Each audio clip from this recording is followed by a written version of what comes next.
Ora, muito bem, bem-vindos todos mais uma vez, neste caso para o último episódio da primeira temporada. Parece que estamos em plena Netflix, mas a primeira temporada do 30 Minutos Com.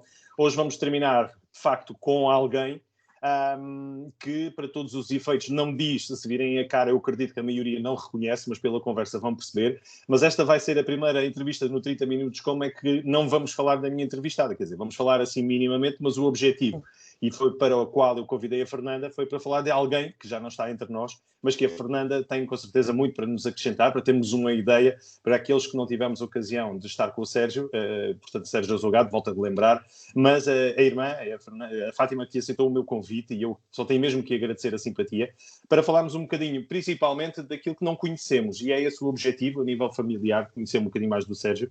O Pintas, podemos começar por aí, Fernando. Pintinhas, engano-me sempre. Muito bem. Deixa-me só dizer que é uma honra.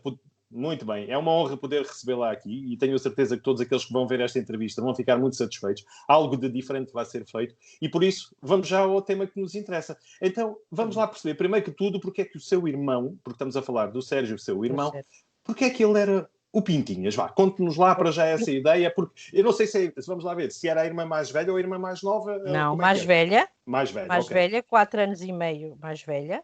E a situação do Pintinhas era uma coisa só nossa, mas só nossa, entre eu e ele. Por causa só entre os dois, nem nada de pais? Nem não, nada. não. Só entre nós os dois. Fantástico. Só entre nós os dois. Isto por causa das sardas. Porque, portanto, em crianças, né, nas nossas brincadeiras de crianças, ele gozava comigo, porque eu usava óculos, e como eu ainda uso hoje, e era por causa das tranças, porque eu usava tranças e me puxava as tranças, e eu tinha de arranjar maneira de gozar com ele. Então comecei-lhe a chamar Cenourinha, mas ele não se chateava muito, por causa do cabelo vermelho, não é? Porque ele tinha o cabelo vermelho antes do acidente, ele tinha o cabelo mesmo muito vermelho, depois do acidente. E com as operações e com tudo ficou menos vermelho. Mas as sardas ele tinha o corpo repleto de sardas, e então era Pintinhas. Mas e o Pintinhas zangava-se por chamar a Pintinhas? Era da maneira de pôr a ferver? Ele chateava-se no início, mas depois tornou-se um gesto caloroso entre nós os dois, um mimo entre nós os dois, e ficou. Eu era a única pessoa que lhe podia chamar Pintinhas. Pronto, e era um termo ternurento entre nós os dois, e que ficou, pronto. Em relação ao crescimento, acompanhou o crescimento dele? Foram irmãos que cresceram juntos ou há aqueles irmãos mais velhos que a partir de determinada altura... Sim. Nós crescemos juntos, sempre juntos até aos meus 10, 11 anos, porque os meus pais viviam numa aldeia perto de Évora, não é? E eu fui estudar... Qual era a aldeia? São Brás do Resdouro, que é 20 e poucos quilómetros, né, de Évora. Conheço. Eu fui estudar para o Torrão do Alentejo, para a casa dos meus avós paternos, para a telescola, na altura. E nessa altura foi muito difícil a nossa separação. Mas antes disso, nós tivemos a primeira separação entre os dois. Eu tinha 9 anos. Eu fui para a casa dos meus avós, porque éramos muitos netos, do lado do meu pai. O meu pai tinha muitos irmãos, e então íamos, 2 semanas iam os mais velhos, depois trocavam, juntávamos na altura das festas da Senhora de Santa Maria, que é a padroeira do Torrão, do Alentejo. E depois iam os mais velhos para casa e ficavam os netos mais novos, a minha avó não aguentava, não é? E então a primeira separação eu tinha 9 anos e a minha mãe ainda tem esses postais, a minha mãe tinha-me postais, daqueles bilhetes postais dos correios, não é? Com a morada, porque eu escrevia mal ainda com 9 anos, não é? Pronto, podia não estar bem feito, e os postais eram todos para o meu irmão. Eu tinha essas coisas, eu tinha umas saudades, perguntava-lhe para os gatos, para os nomes dos gatos todos, por tudo, porque foi a primeira vez e foi muito doloroso. E eu lembro-me, eu chorava mesmo de saudades dele, era horrível. Foi a nossa primeira separação. Mas tivemos uma infância normal. Qual era a vossa diferença de idades? 4 anos e meio. Eram de quanto? 1 ano, 2... 4 anos e meio.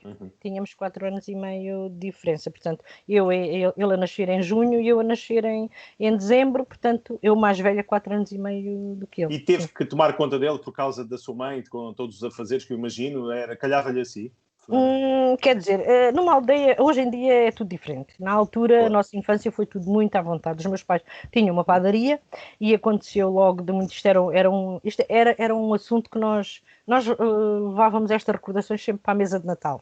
Que era, portanto, ele nasceu e eu queria brincar com as minhas amigas, porque eu tinha 5 anos já, não é? Portanto, ele nasceu com 4 anos e meio de diferença e ele tinha os meus pais tinham um berço de verga, daqueles berços de verga antigo. E a minha mãe, há uma altura que vai para ajudar o meu pai e que me pede: Fernandinha, ficas a abanar o Serginho até que ele adormeça devagarinho, que ele vai adormecer e depois podes ir brincar com as tuas amigas, cá, a mãe já vem cá. E eu comecei, mas eu estava em piquinhos para ir brincar com as minhas amigas, não é? E então comecei, em vez de ser devagarinho, eu comecei cada vez a balançar aquilo mais. E ele cada vez chorava mais. Pois, ele decidia. Pois, mas ele cada vez chorava mais, de tal modo que com a minha pouca força, mas aquilo tinha aquelas traves por baixo. Bambolear, sim. Portanto, o berço voltou-se e o pintinho escalou-se, claro, com o susto. E eu desato a correr direito à padaria dos meus pais, que era só atravessar o quintal: mãe, eu matei o mano. Mentira, ele tinha ficado calado com o susto. Quando a minha mãe voltou, ele já, pronto, estava a chorar. Felizmente não ficou mal, porque pronto, aquilo não... ficou todo embrulhado com os lençóis. Esta foi a minha primeira maldade que eu lhe fiz. Pronto. Mas depois foi para das suas amigas ou ficou logo sem vontade devido ao susto? Não, depois fiquei sem vontade, não é? Fiquei ali, pedi muita desculpa e lembro-me que chorei muito. Pronto, eu já tinha 5 anos, mas lembro-me perfeitamente. Mas brincávamos muito. Ele era um miúdo, foi sempre um miúdo diferente. Era um miúdo muito reservado. Tinha 1 ou 2 amigos, há um que ainda há pouco me mandou uma fotografia que eu nem sabia que existia, de um grupo de futebol que eles tinham, que era o Francisco Fadista. Há muita gente que conhece, porque ele também, acho que ainda, se não fez parte da rádio, ele ainda esteve convosco, porque há fotografias e aniversários da rádio, chamava-se o Chico Fininho, o meu irmão chamava-lhe o Chico Fininho, não sei se mais alguém chamava. Era um grande amigo dele, de infância, portanto cresceram juntos, andaram na escola juntos, mas ele não era assim de muita brincadeira, né? Sempre foi assim, muito reservado. Depois foi estudar para Viana do Alentejo, quando acabou a escola primária, e começou com a situação do atletismo, pronto. E a partir daí, depois também entrou muito cedo para a Força Aérea, não é? E tinha a situação do atletismo, que pronto, aí ele, tudo quanto corria... Não parava. Exato. Mas acha que a nível de rádio e do radiomodelismo que falava, teria mais a ver com essa tal faceta de mais introvertido, portanto, que era uma maneira dele mudar, porque já ouvimos aqui em entrevistas do 30 Minutos como que a rádio ajudava a fazer sair aquilo que a pessoa tinha e que não tinha à vontade social, mas estar por trás do microfone. Acha que no seu caso, no caso do Sérgio, isso também acontecia? Porque aquilo que me dá por pistas... Sim, eu acho que, pronto, a rádio, para muitos que vocês com certeza conhecem, nasceu no Centro de Reabilitação de Alcoitão. Foi lá que ele começou a montar primeiro a rádio. Foi no Centro de Reabilitação de Alcoitão, quando ele, depois de ter tido o acidente, esteve no Hospital da Força Aérea, foi para Alcoitão. Quando voltou para casa, não é, ao fim do ano de ter tido o acidente, ele monta a rádio no quarto dele. Eu tenho uma reportagem que eu fiz para o DN Jovem na altura, que eu escrevia para o DN Jovem, que era um suplemento do Diário de Notícias, onde está isso tudo explicado, em que, portanto, a rádio começou no quarto do meu irmão, não é? Portanto, o pessoal ia lá fazer os programas, eu ainda fiz parte de um que era a geração do século XXI, que eu me havia de dizer, ainda faltavam tantos anos, eram textos e não sei o quê, era muito interessante, e depois era ver entrar e sair a malta para o quarto do Sérgio, pronto, foi lá que começou o rádio. Em relação àquilo que me estava a perguntar. Fernanda, explique-me lá, desculpa, sim, que é para depois perguntar-lhe especificamente. Aquilo que eu ia dizer é que aquilo que eu acho é que ele tinha de virar, o problema que ele tinha, não é? Com a situação que se deparou, não é? Ele tinha de arranjar maneira de sair, era como se ele saísse fora não digo do corpo dele, mas dá-me a ideia que era mostrar... Das limitações. Porque na rádio ele era ele. Isso era tal e qual como ele com o carro. Ele adorava conduzir, ele dizia que o carro era às pernas dele. Porquê? Porque ele, sentado no carro dele, ele ia para todo lado e era uma pessoa normal, entre aspas, não é? Porque não foi fácil, não é? Como muitos de vocês sabem, como é que foi a adaptação depois de ter tido o acidente com 18 anos e ter regressado a casa. E então eu acho que isso era muito... ele achar que era uma lacuna que faltavam aos jovens da idade dele, terem qualquer coisa não é? Para se ocuparem, para fazerem realmente a rádio, por aquilo que eu conheço, como eu já tinha dito ao Gonçalo, o meu filho ainda acompanhou demais, porque andava sempre com ele, até porque ajudava a tirar a cadeira, a pôr a cadeira, e acompanhavam em tudo. Aquilo foi uma revolução, eu acho. Eu acho que foi em termos e da ocupação dos jovens Fernando, da é isso que eu altura. ia perguntar. Ele transparecia para si, vamos falar a nível familiar, das dificuldades que sentia. Não vamos falar a nível da vida pessoal, isso estará para os mais íntimos, mas perguntava-lhe a nível das dificuldades próprias para a rádio, com o projeto à medida que vai crescendo, e das dificuldades não só em querer fazer mais e ter limitações, dos amigos que também, porventura, poderiam ajudar mais. A nível, ele falava consigo sobre o evoluir deste projeto da Rádio Jovem? Ele não era Ou era de. algo que... Não, ele não era de falar, Não. era à medida que as coisas iam acontecendo, nós víamos a satisfação dele, as coisas estarem a correr, e com os amigos que foram, pronto, não vou enunciar nomes porque há alguns que eu posso já não me lembrar e seria incorreta, mas há aqueles que o acompanharam, tenho de referir o António Espírito Santo, porque esse é quase um Espírito Santo, não é? Que o O bom acompanharam do Espírito Santo. início, sim, sim. Foi porque há muitos que o acompanharam desde o início e que o ajudaram imenso e que o ajudaram a transformar tudo aquilo, já nem digo que seja sonho, mas era tudo aquilo que ele, à medida que ele ia sonhando, vá lá, e as coisas iam-se realizando, e foram-se realizando. Claro, com dificuldades, aconteceram, porque há sempre, não é? Mas eu acho que foi mais isso, foi mais o colocar os jovens a fazerem muita coisa, a fazerem qualquer coisa útil, a sentirem-se. Porque eu noto que eu lembro-me do entusiasmo que o pessoal tinha no início, porque no início aquilo era tudo primário, não é? Estava tudo do início, e eu acho que foi mais isso. Não, aliás, um meu irmão, era muito difícil o meu irmão dizer que estava com dificuldade de qualquer coisa, que fosse a que nível fosse. Era mesmo assim. Fernanda, e a sua colaboração, porque eu percebo que tem algum talento também para a comunicação e por aquilo que percebi a nível do Diário de Notícias, do DN Jovem e tudo mais, a sua colaboração na rádio foi só aquele programa do século XXI Sim, foi ou em uma coisa determinada muito altura? pequenina. Não, Foi? foi uma coisa mesmo A muito rádio não pequenina. era a sua praia, Não, entre por aspas? acaso não. Eu sempre gostei muito de escrever. Ultimamente até não tenho escrito tanto como devia, mas pronto, mas tenho, já partilhei, pronto, já fiz parte de algumas antologias e gostava de fazer mais. Mas pronto, a vida é como é, não é? Mas não, a rádio não era mais o, o acompanhar por trás, não é? Pronto, era mais isso. Eu gostava de ver as coisas a acontecerem, gostava de assistir. Aliás, assistia imensos, alguns, não digo imensos, mas alguns almoços que fizeram. Tenho fotografias, algumas fotografias, penso eu, disso. E gostava de estar com o pessoal. Aliás, tinha alguns colegas mais perto de mim também a participarem.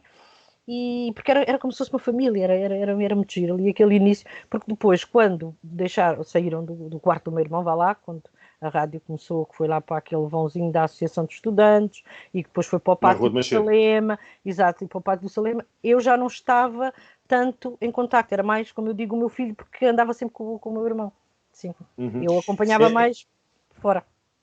Em relação às memórias que possa partilhar connosco e daquela parte que acompanhava do lado de fora, vamos dizer, do quarto e tudo aquilo que acontecia, há alguma que me possa contar para termos aqui uma ideia de como é que era? Vamos falar porque do resto todos nós conhecemos, mas da parte do Sérgio, Sim, sim. como é que via que episódio é que nos possa, para caracterizar aquilo que era verdadeiramente o Sérgio Azogado? Ai, é difícil, sabe? Eu não me preparei para nada disto, não é? Claro, Se eu nem eu tivesse estou... puxado, se eu tivesse puxado um bocado pelas lembranças, não é? Porque estas coisas já se passaram uns bons aninhos, não é? Não há assim, assim de repente, Mas não. nem de tipo estarem em casa descansados a jantar e batem à porta porque aconteceu Ai, não, isto ou mas aquilo, não, aquilo ou aquilo qualquer era, coisa. não, isso era aquela porta, portanto, porque o quarto dele era a porta de entrada da casa, da Da dita rádio. casa de apoio, pronto, da rádio, que era onde era a rádio, né? E aquela porta abria-se e estava sempre aberta, e se não estava aberta, abria-se, não é? Portanto, nada, aquilo não havia horários, não é? O pessoal entrava e saía a qualquer hora, ou entravam pelo portão, que aquilo tinha um pátio, não é? Entravam pelo portão ou entravam mesmo pelo café dos meus pais, porque meus pais tinham o café, nem sequer era no bar Santa Maria, entravam pelo. Pronto, entravam-se. Portanto, não há assim. assim especial, pronto, lamento imenso, mas neste momento, não, mas tudo bem. Depois da nossa conversa, sou capaz de me lembrar de alguma coisa. Claro que sim. E ficou logo com aquela ideia que este era um projeto bem nascido, também no caso seu, Fernanda, por aquilo que percebeu, pelas pessoas que estavam envolvidas e pela maneira como se ouvia na cidade, ficou logo com aquela convicção de que era uma aposta certa, um projeto de rádio, uma rádio jovem para uma cidade que começava, por assim dizer, vamos falar, pouco tempo depois do 25 de Abril, toda esta revolução que todos nós conhecemos também a nível de mentalidades, percebeu desde logo do início que seria uma aposta segura para alguns anos. Seria isso, Fernanda? Eu posso lhe dizer que desde o início, e aconteceu muitas vezes, eu ter de ir buscar aos Correios, e está a ver onde era o bairro Santa Maria, onde é o bairro Santa Maria, e onde é o posto dos Correios no pé da Câmara, não é? Okay, muitas vezes, com calor, e que fosse aquilo porque não havia autocarros, eu tinha de ir buscar encomendas que o meu irmão mandava vir por coisinhas das pecinhas e não sei o quê, peças, na altura de estar a montar tudo aquilo. E eu dizia, mas pronto, nós, tanto eu quanto os meus pais, lembro-me na altura, claro, com a situação dele, e era uma maneira de o ver entusiasmado, porque ele estava entusiasmado e que estava ocupado e que estava a fazer qualquer coisa em que ele acreditava e que estava empenhado, não é? Só não fazíamos aquilo que não pudéssemos, não é? E eu lembro-me, disse, mas este rapaz, o que é que isto irá dar daqui? E à medida que as coisas aconteceram, eu tenho eu não sei o período, mas lembro-me o cartãozinho, portanto, como é que se diz? O logotipo, que é o que está no coisa dos programas. Sim. Toca-me imenso, porque eu vi aquilo a nascer. Eu vi ele a fazer com as cores e as provas. Foi ele que desenhou. Foi ele que desenhou com... Isso para mim toca-me imenso. Eu quando vi aquilo feito e quando vi os cartõezinhos eu acreditei, epá, bolas, isto vai aqui nascer qualquer coisa a sério. Eu lembro-me disso. Não me lembro o tempo, não me lembro se isso foi já depois mais tarde, se foi no início, mas o meu clique, que era realmente qualquer coisa muito interessante, e depois de ver o interesse dos jovens e em tudo o que acontecia, eu lembro-me há uma altura depois, mas isso já foi mais tarde, em que eu cheguei a ir a determinados sítios, há uma altura que fui àquele restaurante que é uma escola de hotelaria, ali ao pé mesmo onde é a Arena, não é? Em que já não havia pessoa para ir, não é? Ele não conseguia, não havia e eu fui eu que fui fazer, fiz umas perguntinhas e não sei o quê, havia certas coisas que ele me convidava, dizia-me, epá, mana, tens de desenrascar, e eu ia. Há uma altura que eu tinha tirado a carta há pouco tempo, e essa foi uma coisa gira, que foi um teste num carro, olha, já nem me lembro que marca era, nem nada, mas sei que o carro tinha 10 km e eu saí do stand com 10 km e dei-me a voltar às Morais. Portanto, havia essas coisas, e eu via que isso já se notava que havia... Porque já havia falta de gente, as pessoas já estavam, cada um em seus sítios, a fazer reportagens e não sei o quê. Não sei se me estou a fazer entender. Sim, perfeitamente. Não é? De haver já um determinado movimento e de ver que aquilo que era realmente importante para os jovens, porque naquela altura era tudo pessoal de 20 e tais, 20, uns mais novinhos, mas que era qualquer coisa que estava a fazer a diferença. Naturalmente, Naturalmente, com a dimensão que a rádio estava a tomar, houve necessidade de reforços, vamos dizer, de capital, porque estamos a fazer sair do quarto, a ir para a Rua de Machedo e tudo mais. Sim. Financeiramente também há alguma observação que queira deixar? Foi períodos que ele próprio conseguia dar a volta às dificuldades, porque imagino não é de um momento para outro que se têm os capitais que seriam necessários, mas a maneira como ele resolveu a situação, questão de cooperativa, essas coisas todas, também ficaram bem resolvidas, na sua opinião, já agora? Com base eu não estou muito dentro disso. Lembro-me que havia momentos muito complicados, não é? E em termos até mesmo, financeiros, e os meus pais que tinham feito, como se diz, das tripas coração, e de haver alturas assim mais complicadas em termos de haver necessidade de haver dinheiro, mas eu sei que depois as coisas se resolviam lá como, isso era assuntos que eu não estava a par, mas sei que houve alturas um bocado mais complicadas, sim. Houve mais... Muito bem. A Fernanda pergunta-lhe, ficou com algum espólio, vamos dizer, com algumas memórias ligadas à rádio, ligadas ao Sérgio? Ficou com alguma coisa? Olha, além das memórias de cabeça. Pois, mais de cabeça, algumas fotografias que ficaram, entretanto, eu tive os últimos tempos de vida dele, eu estive na casa dele, que ele tinha casa recente aqui na no Montijo, havia alguma coisa, mas havia muito pouca coisa. Portanto, havia algumas fotografias, não sei o que é que o resto aconteceu. Inclusive, eu lembro do meu filho falar que ficou com muita pena porque o meu filho é DJ, e de haver muitos discos que não soube, pronto, devem ter ficado. Ele deve ter legado tudo para a rádio e tudo ficou. Portanto, em termos físicos, não há muita coisa. Há pequenas recordações e há algumas fotografias, não há mais coisas cá dentro.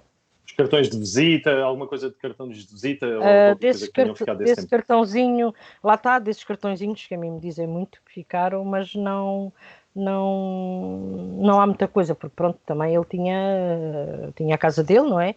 Entretanto, ele depois tinha separado da esposa, mas lá o que é que depois aconteceu na casa de família, não sei, porque não fui eu que fiz nada de separação nem de coisa nenhuma. Sei que ele que trouxe para a casa dele mesmo muito pouca coisa, não é?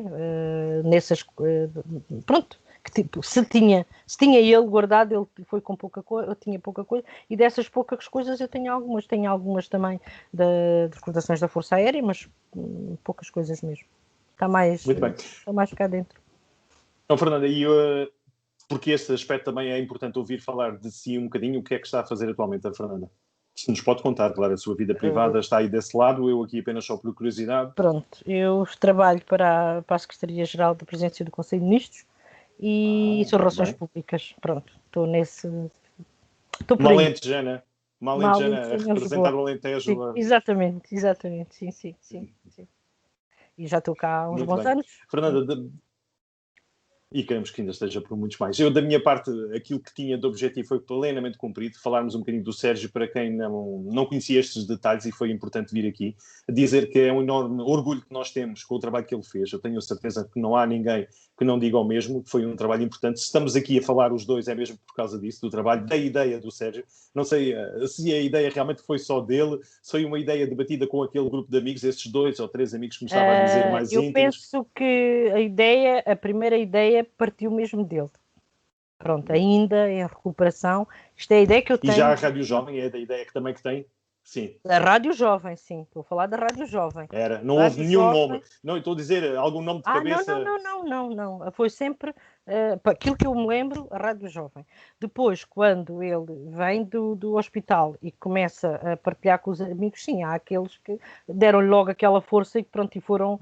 Mas a rádio começou mesmo no Centro de Reabilitação de Alcoitão. Disso tenho a certeza. Pois, já percebi perfeitamente. Sim. E só me resta agradecer estas memórias que pôde partilhar com todos nós. Muito mais havia muito mais para contar, mas o importante está feito. Diga, desculpe-me, Fernando. Sim. Não, eu ia dizer que foi com muito prazer e fiquei muito satisfeita, porque realmente sinto que foi algo, ele deixou muita coisa feita, não é? Muita mesmo, deixou-nos coisas que nos vão levar para a vida, não é? Mas a rádio e a rádio... E havia alguma coisa que pode-nos contar também de alguma coisa que ele tenha deixado mais que possa ser contado daquilo que ele deixou? Deixou uma rádio, que tudo bem, deixou também naturalmente a família com o filho, mas assim, há alguma coisa que nós não saibamos e que ele fez? Algum jeito para outra coisa? Música, sei lá? Não? Pronto, ele na altura, antes mesmo de ter a rádio, ele era DJ também, mas ficou com esse, quando estava na Força Aérea, ele passava música, salvo erro, não me lembro, tropical, não sei se era um cantinho ali ao pé da Igreja de São Francisco, havia aí um bar, se não era tropical, era... sim. Qualquer coisa ficou nos últimos tempos, era conhecido como tropical, sim, mas havia... Exato. Sim, eu lembro-me que ele vinha da Força Aérea e ia treinar para a piscina, fazer piscinas, por causa do atletismo, e que à noite ia passar música aí. Pronto, tinha aquela coisa da música. Portanto, isto antes ainda da rádio, porque a rádio foi depois do acidente. Depois de todo o acidente, portanto, ele esteve na Rádio Jovem, teve mais, portanto, pôs de pé a Rádio Almançora em Montemor Novo, como a maior parte das pessoas sabe. Já se falou aqui sobre isso. Com a nova antena. E depois veio para a Associação dos Docentes das Forças Armadas, onde ele era vice-presidente, na altura que faleceu, era vice-presidente da Associação dos Docentes das Forças Armadas, onde no ano antes de falecer ainda fez um mestrado, portanto, em ação social. Eu acho que ele tinha muito essa de gostar por os outros, pronto, assim. E assim demais, não sei, era sempre o estar disposto a ajudar toda a gente, e uma das coisas que eu gostaria que ficasse e que as pessoas que o conheceram e que não conheceram pensem bem é que o Sérgio, quando pensava uma coisa e tinha uma ideia, ele nunca abdicava dela enquanto não conseguisse concretizar. Acontecesse o que acontecesse, dava voltas, qualquer que fosse a limitação. Mais. Exatamente, não havia limitações para ele. Esse era aquele ponto que eu gostava e pronto, que eu conhecia bem, sabe que era verdade, que eu não conhecia bem, que tome isso por exemplo, porque eu acho que isso que é muito bom para todos. Muito bem. E já faz quantos anos que nos deixou fisicamente? Portanto, fez 8 anos em abril, dia 10 de abril. Sim, e o tempo passa incrível. Muito rapidinho, muito rapidinho. É mesmo. Olha, Fernanda, agradecer mais uma vez por ter partilhado as nossas memórias. Tenho a certeza que fica convidada para nos acompanhar também, porque também faz parte do espírito Rádio Jovem. Sim, eu acompanho sempre que posso. Sempre posso, até estou a pensar se o vosso, acho que é, não sei se é almoço, se é jantar, eu gostaria de estar presente, sim. Qualquer que seja, contamos consigo. E da nossa parte, mais histórias irão para ser contadas, mas aí depois presencialmente. Aqui não temos, de facto, mais tempo e não quero incomodá-lo, neste caso, porque sei que tenho o privilégio de estar acompanhada da família e que abdicou uns minutos para estar aqui de conversa connosco. Com muito gosto. A trazer estas boas memórias. Fernanda, muito obrigado. Um beijinho grande para si e tudo de bom. E voltaremos a falar com certeza em breve. Obrigado também. Com certeza. Estou disponível. Boa noite, obrigado. Obrigada por tudo.